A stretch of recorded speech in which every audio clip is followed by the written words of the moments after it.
चला आज आपण ठेचा बनवूया. हिरवी मिरची, लसूण, शेंगदाणे आणि मीठ. आता आपण तवा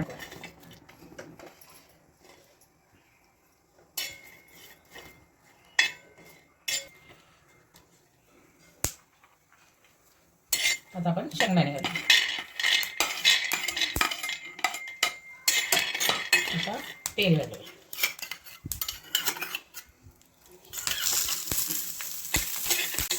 शेंगदाणे मिरच्या भाजून झालं तर आपण थोडं लसूण घालू, मीठ घालूया. आता आपण गॅस बंद करू. आता आपण असं रगडून घेऊ.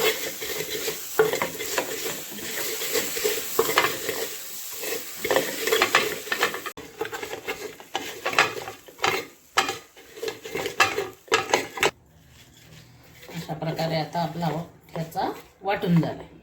आता आपण काढून घेऊ. आता आपली ठेचा आणि भाकरी तयार झाली. आता आपण तेल घालू